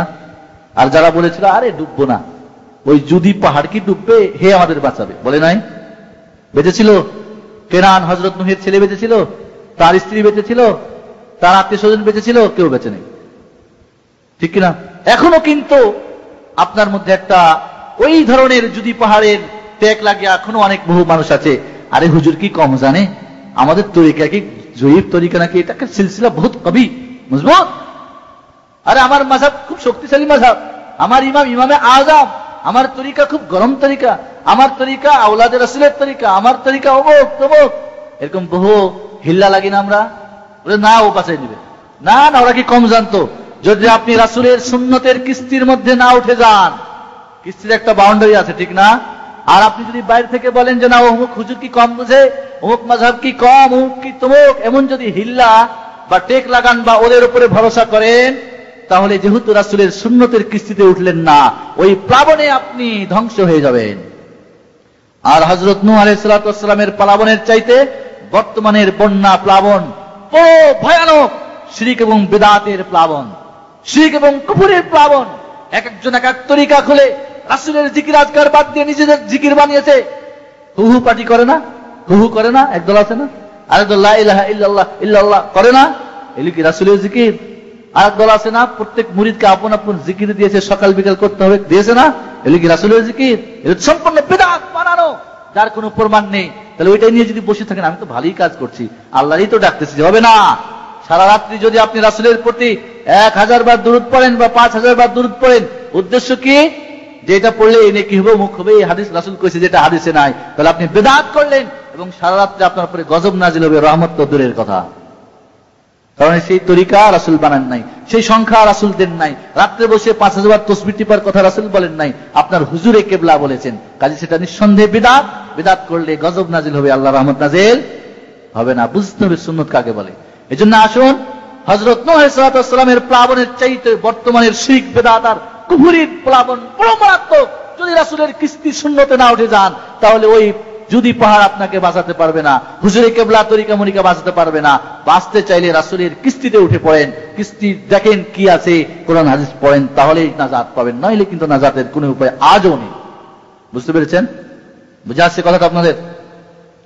এজন্য বন্ধুগণ, আল্লাহর মহব্বত, রাসূলের যদি ইতাআত করেন তাহলে হেদায়েত পাবেন। আল্লাহ বলছেন ওয়াইন তুতিউহু তাহতাদু, সূরা নূর 54 নম্বর আয়াত। যদি আল্লাহর রাসূলের ইতাআত করো তাহলে তাহতাদু, হেদায়েত পাবে। আর এই জন্য আল্লাহ রাসূল বিদায় হজে বলে গেছিলেন, তারাকতু ফীকুম আমরাইন, দুইটা জিনিস রেখে গেলাম, হে আমার উম্মত, হে আমার সাহাবায়ে কেরাম, হে কিয়ামত পর্যন্ত যারা উম্মত আসবে, লাম তাযিল্লু মা তামাসসাকতুম বিহিমা, এই দুটাকে মজবুত করে ধরে থাকো, তাহলে তোমরা কোশ্চিনকালে পথভ্রষ্ট হবে না। আর সেটা কি? কিতাবুল্লাহ সুন্নতি, আল্লাহর কিতাব কোরআনুল কারীম আমাদের কাছে আছে না নাই? না আপনারাও শিয়াদের মতো মনে করেন যে অপরিপূর্ণ? না, আমরা জানি কোরআন অপরিবর্তিত, আল্লাহ তার হেফাজতের দায়িত্ব নিজে নিয়েছেন, ঠিক কিনা? হাদিস আমাদের কাছে আছে কিনা সুন্নত? তাহলে এই দুইটাকে যদি মজবুত করে ধরেন তাহলে কোশ্চিনকালে পথভ্রষ্ট হবেন না, রাসূলের ভবিষ্যৎবাণী। বুঝতে পারলেন? কিন্তু আমরা ছেড়ে দিয়ে তরিকা মরিকায় পাগল হয়ে আছি। কাজ হবে না, তরিকার কিস্তিতে উঠলে কাজ হবে না, ডুবে মরবেন। কিয়ামতের মাঠে যখন হাজ কাউসারে উম্মতরা যাবে, আল্লাহ রাসূল তাদের চিনবে, তারাও রাসূলকে চিনবে। ফেরেশতারা ব্যারিকেড সৃষ্টি করবে, এই খবর দেওয়া যাবে না। আল্লাহ রাসূল বলবেন, এই ফেরেশতারা ছেড়ে দাও, ওরা তো মুহাম্মদ, আরিফুহুম ওয়া ইয়ারিফুনানি, আমি তাদের চিনতেছি, তারা আমাকে চিনতেছে। কয় না ইয়া রাসূলুল্লাহ, আপনি জানেন না, ইন্নাকা লা তাদরি মা হাদাসু বাদাক, আপনার মৃত্যুর পরে কি তারা নতুন নতুন বেদাত চালু করেছিল, তরিকা, কত নাম ধাম, কত আশেকে রাসূল মঞ্জিল, কত বিশ্বাস আছে, কত সুফি সম্রাট, কত কিছু বানাইছে। এই সমস্ত বেদাতির দল আপনার সুন্নতকে কবর দিয়েছে, কাজে এরা আপনার উম্মত নয়। আল্লাহ রাসূল বলেন, সুহকান সুহকান লিমান গায়্যারা বাদি, যারা আমার এই ইসলাম ধর্মে আমার নাম দিয়ে বা বুজুর্গণের বা বিভিন্ন নাম দিয়ে নতুন নতুন বেদাত চালু করেছে, তাদেরকে দূর করে দাও, ভাগাই দাও। আমার সুপারিশ, আমার হাউস কাউসারের পানি তাদের জন্য নয়। বুঝতে পারলেন? তারা কিন্তু আপনাদের বলবে যে হাউস কাউসারের পানির জন্য আমরা করতেছি, লা, মিথ্যুক তারা। এই জন্য সব তরিকা ছাড়ো রে ভাই, মুহাম্মদী তরিকা ধরো, ছাড়ো সব। মুহাম্মদী তরিকা কোথায় আছে? কোরআন আর হাদিসে। বাদ দেন তরিকতের কিতাব পড়া, বাদ দেন হুজুরে কেবলার বই পড়া, বাদ দেন বিভিন্ন এর বই পড়া, বরং পড়েন কার? কোরআন এবং হাদিস সরাসরি পড়েন।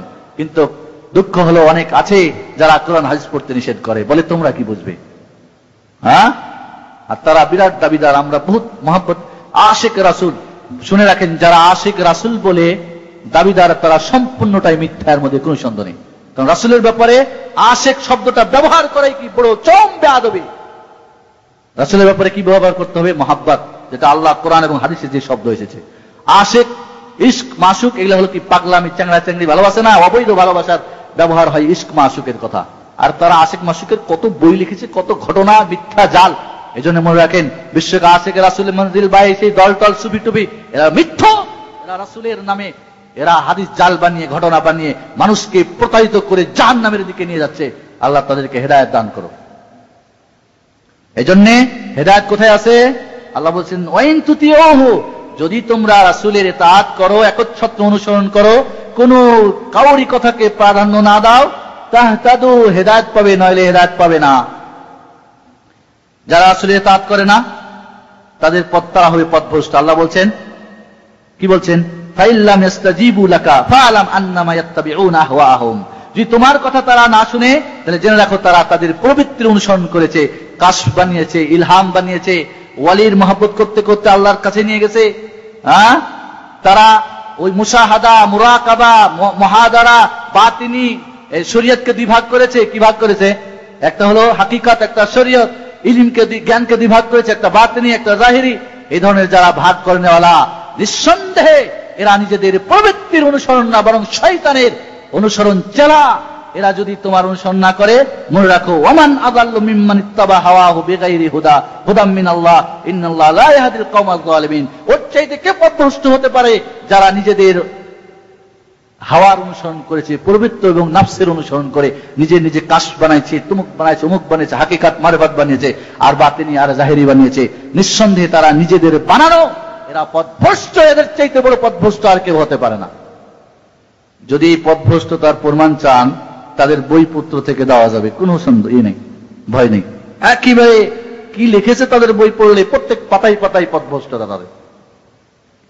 এই জন্য বন্ধুগণ, হিদায়াত পেতে চাইলে রাসূলের একচ্ছত্র অনুসরণ করতে হবে। এখানে আরেকটা কথা আপনাদের বলবো, আমার অনেক ভাইয়েরা 10টার আগেই ছাড়তে বলছেন। জানি না, আজকে আলোচনাটা আরেকটু আছে, আমি সংক্ষিপ্ত করে দিচ্ছি। কি, যে রাসূলকে একমাত্র মডেল হিসাবে গ্রহণ করতে হবে। ঠিক আছে, আপনার এই 3.5 হাত বডিতে খাওয়া দাওয়ায়, পোশাক, চলা ফিরাই, উঠা বসা, অর্থনীতি, সমাজনীতি, রাজনীতি, শিক্ষা দীক্ষায়, বাড়িতে, সমাজে, ঘরে বাইরে, ব্যবসা বাণিজ্য ইত্যাদি যা আছে, মানুষের যত দিক ও বিভাগ হতে পারে, সব কিছুতেই কি হতে হবে? রাসূলকে একমাত্র মডেল হিসেবে গ্রহণ করতে হবে। পোশাক, কার পোশাক পরবেন? রাসূল যে পোশাক পরতে বলেছেন পড়েছেন। কোন কথা বলবেন? রাসূল যা বলতেন। কি জিকির করবেন? রাসূল যা করতেন। আপনার ইবাদতে, আপনার মুআমালাত, চলাফেরায়, সব কিছুতে, ব্যক্তিগত জীবন, পারিবারিক জীবন, সামাজিক জীবন, রাষ্ট্রীয় জীবন, যত কিছু আছে সব কিছুতে কাকে অনুকরণ করবেন? কাকে একমাত্র মডেল হিসেবে গ্রহণ করবেন? রাসূলুল্লাহ সাল্লাল্লাহু আলাইহি সাল্লামকে। এটা হলো ইক্তেদা বা রাসূলের একচ্ছত্র অনুসরণের কি দাবি? আপনার মুখে রাসূলের সুন্নত নাই, আপনার খাওয়াতে নাই, চলাফেরাই নাই, উঠা বসাই নাই, ঘুমে নাই, জিজ্ঞাস করে নাই, এবাতো নাই, হজে নাই, জাকাতে নাই, সবকিছু বানানো, কিছু রাসূলের কিছু অন্যের, চলবে? চলবে না। এটা আপনার এই জন্য আল্লাহ বলছেন, লাকাদ কানা লাকুম ফি রাসূলিল্লাহি উসওয়াতুন হাসানা, রাসূলের মধ্যে তোমাদের জন্য উত্তম নমুনা রয়েছে, এই উত্তম নমুনাকে গ্রহণ করো। কাদের জন্য? লিমান কানা ইয়ারজুল্লাহ ওয়াল ইয়াউমাল আখিরা, যারা আখিরাত এবং আল্লাহর সাক্ষাৎ করতে ইচ্ছুক। ওয়াযাকার আল্লাহ কাসীরা, আল্লাহ বেশি বেশি করে জিকির করে। সূরা আহজাব 21 নম্বর। এই ওরাই কিন্তু রাসূল কি করবে? তাদের জন্য রয়েছে, মুমিন কাফেরদের জন্য না, বেদাতীদের জন্য না, বরং রাসূলের যারা একচ্ছত্র অনুসরণ করতে চায় তাদের জন্য রাসূলের মধ্যে কি রয়েছে? রাসূলের মধ্যে আমাদের অনুসরণ এবং অনুকরণের নমুনা রয়েছে। এই জন্য বন্ধুগণ, আসুন আল্লাহ রাব্বুল আলামিন আমাদেরকে রাসূলের একচ্ছত্র অনুসরণ এবং অনুকরণ করার তৌফিক যেন দান করেন। এই গেল 2 নম্বর হক। 3 নম্বর হক হলো রাসূল সাল্লাল্লাহু আলাইহি ওয়াসাল্লামের প্রতি বেশি বেশি করে দুরূদ পাঠ করা। আল্লাহ রাসূল বলেন, সবচেয়ে বড় বখিল ওই যে ব্যক্তির কাছে আমার নাম শুনলো এরপর আমার উপর দুরূদ পাঠ করলো না, সে ব্যক্তি সবচেয়ে বড় বখিল। এই জন্য যেই কাজটা আল্লাহ নিজে করেন, ফেরেশতারা করেন এবং আমাদেরকে অর্ডার করছেন, আল্লাহ বলছেন, ইন্নাল্লাহা ওয়া মালাইকাতাহু ইউসাল্লুনা আলান নবী ইয়া আইয়ুহাল্লাযীনা আমানু সাল্লু আলাইহি ওয়া সাল্লিমু তাসলিমা। সূরা আহজাব 56। আল্লাহ তার রাসূলের প্রতি সালাত মানে আল্লাহ রাব্বুল আলামিন তার নবীর প্রশংসা করেন ফেরেশতাদের কাছে। ফেরেশতারাও আল্লাহ রাসূলের জন্য কি করেন? দোয়া করেন। আর মানুষ যারা, তারাও হে মুমিন মুসলমানরা, তোমরা রাসূলের জন্য কি করো? ইস্তেগফার করো। এই জন্য সালাত শব্দটা যদি আল্লাহর ব্যাপারে ব্যবহার হয়, অর্থ হবে কি? প্রশংসা করা, রহমত বর্ষণ করা। ফেরেশতাদের ব্যাপারে হলে দোয়া করা, আর মুমিন মানুষের ব্যাপারে ব্যবহার হলে হবে কি? ইস্তেগফার করা, ক্ষমা চাওয়া। এই জন্য হে মুমিন এবং মুসলমানরা, তোমরা রাসূলের প্রতি দুরূদ এবং সালাম পাঠ করো বেশি বেশি করে। আয়াত নাজিল হয়ে গেল, তার প্রতি আয়াত হয়েছিল, এই নাজিলটা হয়েছিল আয়াতটা ভাই কার প্রতি বলেন? রাসূলের প্রতি। আল্লাহ রাসূল কিভাবে দুরূদ এবং সালাম পাঠ করবেন? এক সাহাবী এসে মুসলিম বুখারী শরীফের হাদিস জিজ্ঞেস করলেন, ইয়া রাসূলুল্লাহ, আল্লাহর অর্ডার হয়েছে আপনার প্রতি দুরূদ এবং সালাম পাঠ করার জন্য। সালাম কিভাবে দিতে হয় আমরা শিখছি। আত্তাহিয়াতের মধ্যে সালাম আছে না? আসসালামু আলাইকা বলেন আইয়ুহান নাবিয়্যু ওয়া রাহমাতুল্লাহি ওয়া বারাকাতুহু। কিন্তু ওয়াকাদ উমিরনা আন নুসাল্লি আলাইকা ইয়া রাসূলুল্লাহ, আল্লাহ অর্ডার করছেন আপনার প্রতি দুরূদ পড়ার জন্য। কিভাবে দুরূদ করব আমাদেরকে শিক্ষা দেন। আল্লাহ রাসূল চুপ হয়ে গেলেন, খামোশ হয়ে গেলেন। সাহাবা একরাম বলতে লাগলেন আপোষের মধ্যে, জিজ্ঞেস না করা হতো ভালো হতো, রাসূল নিজেই আমাদের শিক্ষা দিতেন। এখন রাসূল চুপ হয়ে গেলেন, জবাব দিচ্ছেন না, উত্তর দিচ্ছেন না। নিঃসন্দেহে একটা কঠিন ব্যাপার কিনা? কিছুক্ষণ পরে আল্লাহ রাসূল যেহেতু ওহীর মাধ্যমে কথা বলতেন, তিনি বললেন, তোমরা কি বলবে? আল্লাহুম্মা সাল্লি আলা মুহাম্মদ ওয়া আলা আলি মুহাম্মদ কামা সাল্লাইতা আলা ইব্রাহিম ওয়া আলা আলি ইব্রাহিম ইন্নাকা হামিদুম মাজিদ। আল্লাহুম্মা বারিক আলা মুহাম্মদ ওয়া আলা আলি মুহাম্মদ কামা বারাকতা আলা ইব্রাহিম ওয়া আলা আলি ইব্রাহিম ইন্নাকা হামিদুম মাজিদ। বুঝতে পারলেন? এই হলো দুরূদ ইব্রাহিম। আয়াত নাজিল করলেন কে? আল্লাহ। কার প্রতি? রাসূলের প্রতি। কোন শব্দ দিয়ে দুরূদ পাঠ করলে রাসূলের প্রতি দুরূদের হক আদা হবে? কে দান করেছেন? আল্লাহ। কার মাধ্যমে? রাসূলের মাধ্যমে। দুরূদ ইব্রাহিমকে আমরা নামাজের জন্য খাস করে দিয়ে বেদাতি বানানো, শিরক এবং কুফরি বানানো দুরূদে তাজ, দুরূদে নারিয়া, দুরূদে হাজারি, দুরূদ অমুক দুরূদ তমুক দুরূদ, কত নাকি বানাইছি, আর কত ফজিলত বর্ণনা করেছি, যেগুলি সম্পূর্ণ বেদাত এবং কুফরি এবং শিরকি বেদাত, যার মধ্যে কুফরি এবং শিরকির কথা রয়েছে। এগুলি কিন্তু আমরা ফার্সি দিয়ে ছন্দ গাই না, উর্দু দিয়ে গাই না, আর মাঝে মাঝে ইয়া নবী সালামু আলাইকা ইয়া হাবিব, এই ধরনের। এটা তো না, এটা তো আরবি না। রাসূল যা দিবেন তা তো আরবি দিয়ে দিবেন, ঠিক কিনা? ইয়া নবী সালাম এইভাবে তো আরবি দিয়ে কোনোদিনই হয় না, বাক্য গঠন হয় না। তাহলে নিঃসন্দেহে এটা বানানো। এই জন্য বন্ধুগণ, রাসূলুল্লাহ সাল্লাল্লাহু আলাইহি ওয়াসাল্লামের প্রতি দুরূদের স্থান সম্পর্কে আল্লামা ইবনুল জাওজি রাহমাতুল্লাহ আলাইহি জালাউল আফহাম একটি বই লিখেছেন, যেখানে 41টি স্থানে রাসূলের প্রতি দুরূদের আলোচনা করেছেন। এবং এছাড়াও এটা অনির্দিষ্ট, কোন নির্দিষ্ট নেই, যে কোনো জায়গাতে আপনি রাসূলের প্রতি দুরূদ পাঠ করতে পারেন। এর মধ্যে আমরা তাশাহুদের মধ্যে দুরূদ পাঠ করি কিনা? এরপর আমরা আজানের সময় দুরূদ পাঠ করি, কুনুতের সময় দুরূদ পাঠ করি, খুতবার সময় দুরূদ পাঠ করা। ঠিক এইভাবে আপনার দোয়ার আগে পাশে দুরূদ পাঠ করা, মসজিদে প্রবেশ এবং বাইরের সময় দুরূদ পাঠ করা, ইত্যাদি ইত্যাদি।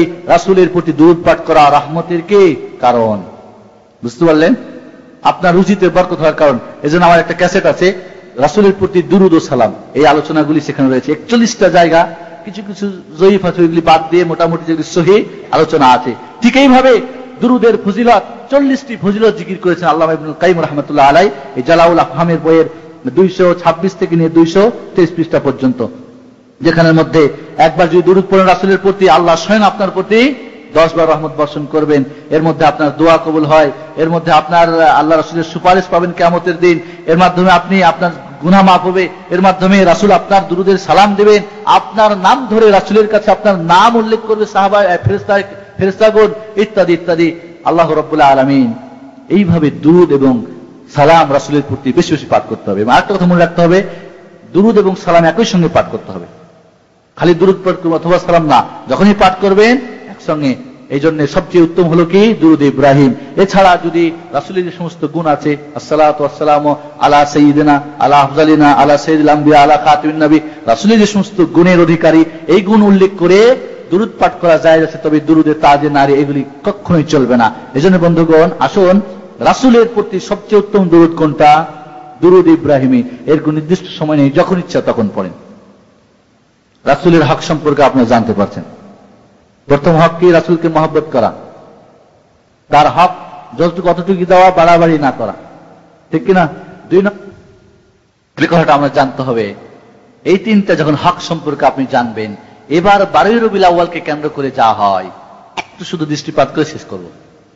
সেটুকু হলো এই 12 রবিউল আউয়ালকে কেন্দ্র করা, নির্দিষ্ট করে তার সিরাত আলোচনা করা, দুরুদ ও সালাম পাঠ করা, মিলাদ মাহফিল করা, নিঃসন্দেহে এইগুলি রাসূলের হক সম্পর্কে অজ্ঞরাই মূর্খরাই করে। বুঝতে পারলেন? জায়েজ না, এটা সম্পূর্ণভাবে বিদআত। কেন বিদআত? রাসূলের এইভাবে নির্দিষ্ট করে সিরাতের আলোচনা করা, দুরুদ পাঠ করা জায়েজ না। প্রথম কারণ, আল্লাহ রাসূলের কোন নির্দিষ্ট করেন নাই। ঠিক আছে, রাসূল যা করেন না আপনারা করবেন, সেটা সুন্নাত হতে পারে। আবু বকর করেন নাই, উমর করেন নাই, উসমান আলী করেন নাই, তাবিরা করেন নাই, ইমাম আবু হানিফা করেন নাই, শাফি মালিক আহমদ হাম্বল করেন নাই। বুঝতে পারলেন? নিঃসন্দেহে যারা আমাদের অনুকরণ, যাদেরকে আমরা অনুকরণ করব, ইমাম বা সাহাবা বা তাবিরা, কেউ এই কাজ করে নাই। প্রথম কথা যে 12 তারিখ যে রাসূল জন্মগ্রহণ করেছেন, এর কোন দলিলই নেই। রাসূল 12 তারিখ ইন্তেকাল করেছেন রবিউল আউয়ালের, এই দলিল আছে, কিন্তু 12 রবিউল আউয়াল জন্মগ্রহণ করেছেন কোনো দলিলই নাই। বুঝতে পারলেন? এর কোনো দলিল নেই। এরপরে আসুন যে এই কাজটা খ্রিস্টানদের কাজ, আর খ্রিস্টান ইহুদিদের সঙ্গে সাদৃশ্য না হওয়ার জন্য সূরা ফাতিহায় কি পড়েন? গায়রিল মাগযুবি আলাইহিম ওয়ালাদ-দাল্লিন। আল্লাহ ওই ইহুদিদের আর খ্রিস্টানদের রাস্তা আমরা চাই না। আর খ্রিস্টানরা হযরত ঈসার জন্মবার্ষিকী পালন করে, আপনারা আপনাদের নবীর জন্মবার্ষিকী পালন করলেন, সেম সেম হয়ে গেল না? আল্লাহ বলছেন আল্লাহ রাসূল বলছেন, মান তাশাব্বাহা বিকাওমিন ফাহুয়া মিনহুম। যে জাতি অন্য বিধর্মীদের সঙ্গে সাদৃশ্য করে তারা তাদেরই অন্তর্ভুক্ত। বুঝতে পারলেন?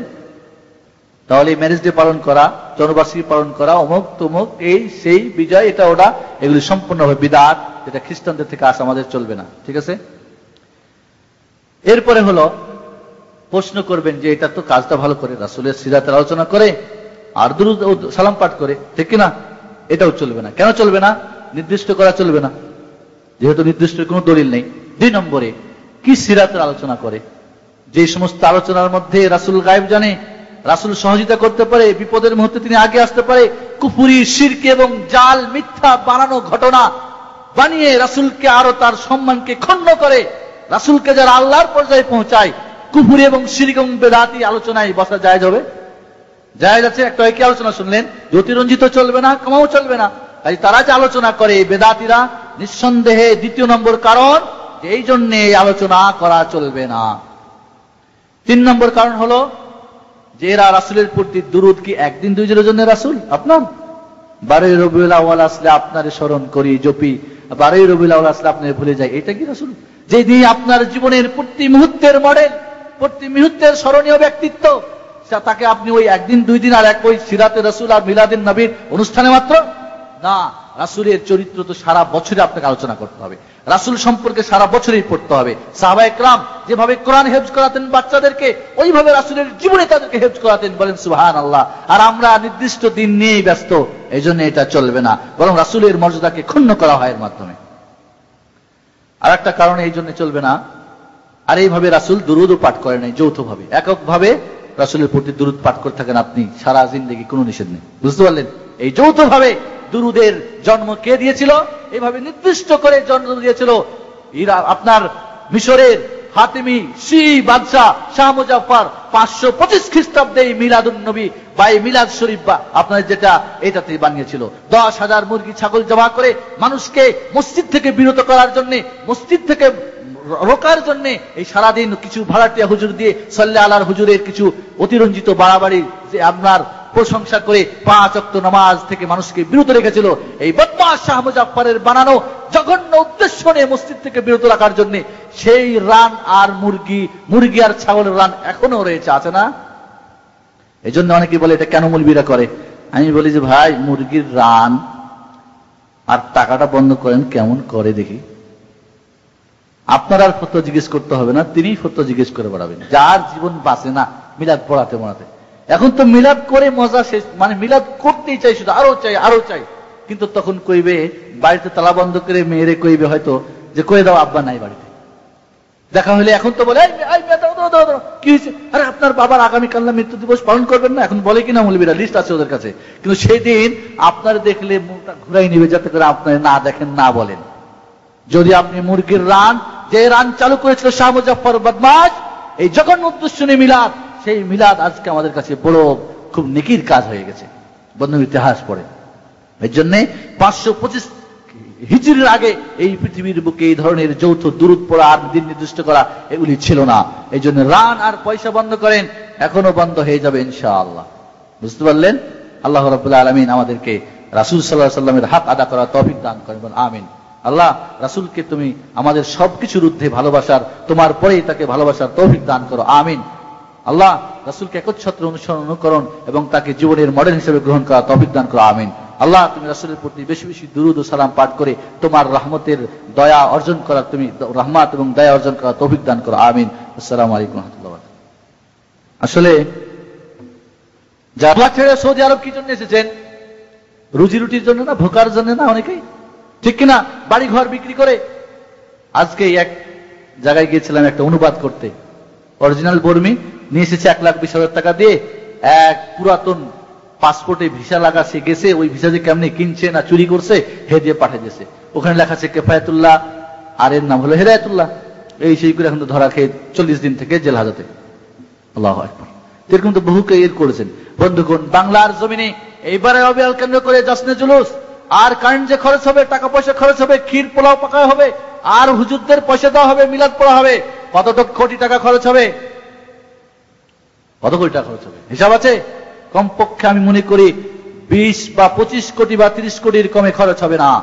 এই ইসলামের নাম দিয়ে এই অপচয়, এটা সম্পূর্ণভাবে অপচয় বলা হবে। আমার দেশে তো মিলাদুন নবী মুসলমানদের ধর্মীয় অনুষ্ঠান বলে আমাদের বইপত্রে পড়া হয় না বাচ্চাদেরকে? মেরাজ নবী কি লাইলাতুল মেরাজ, মেরাজের রাত্রি, মিলাদ শরীফ ইত্যাদি ইত্যাদি, এগুলি সব আমাদের ধর্মীয় অনুষ্ঠান। যেভাবে অনুষ্ঠান কি ঈদ, নাউজুবিল্লাহ মিন যালিক। এই জন্য বন্ধুগণ, এই যে এখানে মানুষ না খেয়ে মারা যাচ্ছে, যেখানে মানুষ ডাস্টবিন থেকে হাড় কুড়িয়ে পচা ভাত নিয়ে এতিম সন্তানদের নিয়ে ধুয়ে টুয়ে পাক করে আবার খাচ্ছে, সেই দেশে রবিউল আউয়ালকে কেন্দ্র করে এই বেদাতীদের বানানো অনুষ্ঠানে কোটি কোটি টাকাকে নষ্ট করা হবে। সেই দিনের কারেন্ট বিল যা পড়বে তার ধাক্কা পূরণ করতে 1 সপ্তাহ গরমে থাকতে হবে। এই জন্য এই কোটি কোটি টাকার অপচয় ইসলামের নাম দিয়ে আমাদের রোধ করতে হবে। বন্ধুগণ, গত বছর পেপার পত্রিকাতে পড়লাম, স্বাধীনতার পরে বর্তমান সরকারের যুগে যত শান শৌকত এবং যত মানে খুব কি বলে এটাকে জাঁকজমক করে মিলাদুন নবী পালন হয়েছে, এর আগে হয় নাই। কি বলতে চাই বর্তমান সরকার? এই কথাটুক দিয়ে আমাদেরকে, এরা রাসূলের সবচেয়ে প্রিয় বান্দা, প্রিয় উম্মাহ, যারা জনগণের পয়সা নিয়ে ছিনিমিনি করে, এই কোটি কোটি টাকার হিসাব দাও বেদাতির দল, তোমাদের কাছে আমাদের প্রশ্ন থাকলো।